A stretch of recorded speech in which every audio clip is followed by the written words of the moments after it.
Hello guys, hello, this is for Libra. Libra, welcome dito sa aking channel, Kapalaran 888. Welcome guys. Alamin natin kung anong message or gabay ang kailangan mong marinig sa ngayon. Okay Libra, first card natin is energy work. So ang buhay daw natin, Libra, ay minsan unpredictable, electrifying, minsan masaya, minsan malungkot, unexpected, di ba? Pagtulog mo,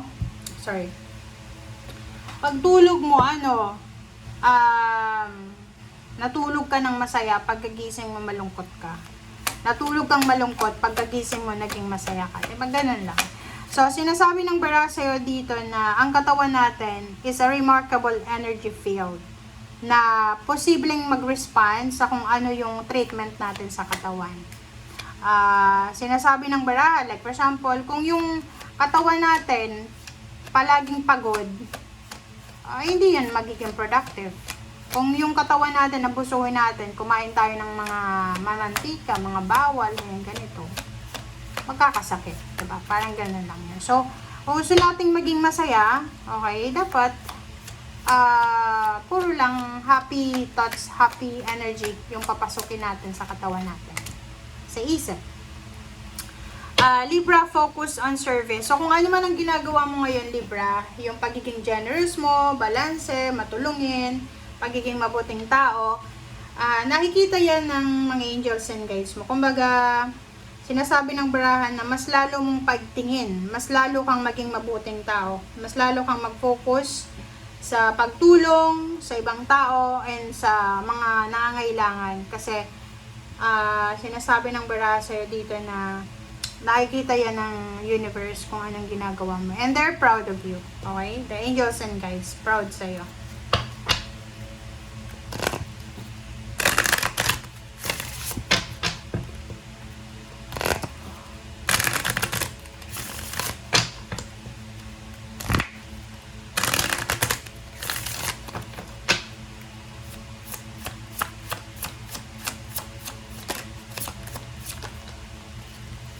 Alright, 2 cards, 9th house, faith, 33, and Jupiter, abundance.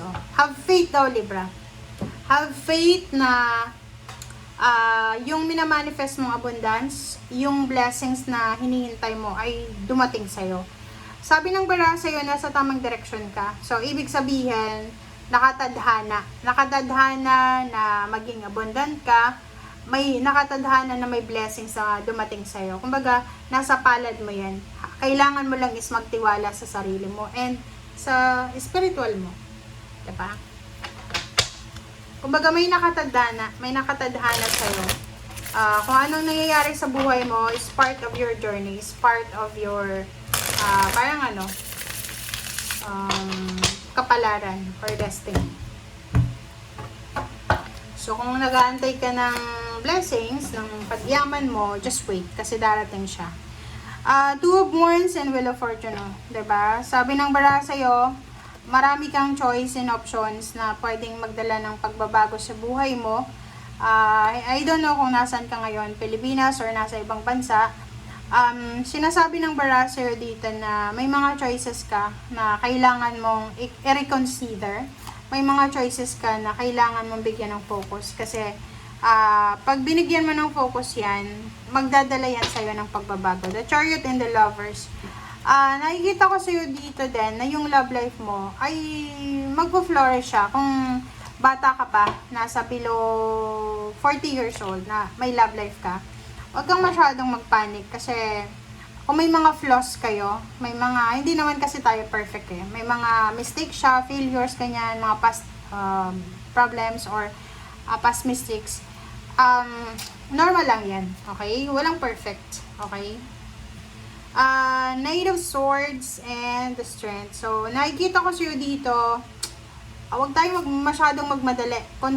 Kontrolin natin ang ating sarili. Self-control daw, okay? Self-control. Sinasabi ng bara sa'yo dito na there's a family na may pamilya na posibleng dumaan sa problema. Pwede nagka-watak-watak yung family or may mga issues na nangyari sa kanila sa past na posibleng magkakaroon ng pagkakataon para mag-heal sila together, magkakapatid, magkakapamilya, magkadugo, magnanay, or magtiyahin, basta ganun. So, mga relatives and friends. So, there's a reconciliation, there's a big, parang big celebration na yun yung magiging rason para mas lalong tumatag yung family bonds. Okay?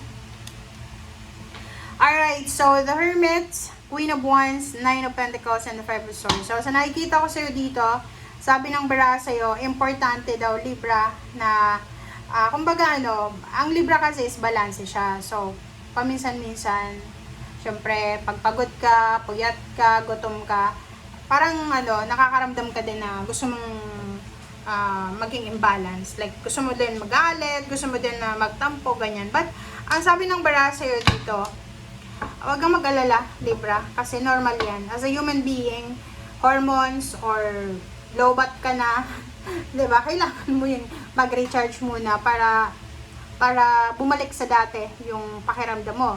So yung Queen of Wands dito, tsaka Nine of Pentacles, sinasabi ng bara sa'yo dito na palagi ka dapat nagpapahinga. Hindi ka dapat nalolobat. Hindi ka dapat nagugutom. Kasi sabi ng bara dito, once na like palaging fresh yung pakiramdam mo, palagi kang masaya, palagi nakangiti, makakaisip ka daw ng mga like paraan, mga answer, solutions sa mga bagay-bagay na parang akala mo problema. Okay? Sabi ng baraha sa'yo, Libra, makinig ka. Isang job offer na dati ay na-reject mo, ang posibleng magbabalik ngayon. So, kailangan mong pag-isipang mabuti to. It's either love life yan, pwedeng yung ex mo yan, or pwedeng manliligaw mo yan dati, pwedeng trabaho yan na ino-offer sa'yo dati. So, pag-isipan mo kasi, eto yung trabaho, eto yung love life na pwedeng magdala sa'yo ng turn around.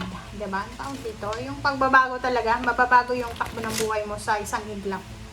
Eight of Swords and Zero to Fall, Six of Pentacles. Mayroon ditong Libra na yon. Feeling mo nakastagnant ka. Feeling mo may nakabara sa buhay mo. Diba parang ganon? Pakiramdam mo hindi kumikilos, hindi, ang tawag doon sa Tagalog, walang progress sa buhay mo. May mga ganon. So, kung ang pakiramdam mo naka-stagnant ka, restricted ka, nakahang yung buhay mo, nako, nasa isip mo lang yun. Nasa isip mo lang yun. Hanggat na buhay ka, may pag-asa ka, hanggat buhay ka, you have the opportunity na mag-take ng risk or gumawa ng desisyon, and there's help around, diba? So, wag mong isisi sa ibang tao yung mga nangyayari sa buhay mo, okay? Umalis ka dyan sa comfort zone mo. Makikita mo sa labas ng comfort zone mo yung totoong buhay. Okay, ito bro. Yun, sabi ng bara sa'yo dito, mag-iingat tayo sa pagnenegosyo. Okay, mag-iingat ka sa pakikipagnegosyo sa isang water sign, Pisces, Scorpion, Cancer. Mag-iingat ka sa pagpirma ng kontrata kasi basahin nating mabuti kasi baka dehado ka dyan. Thank you guys. Bye!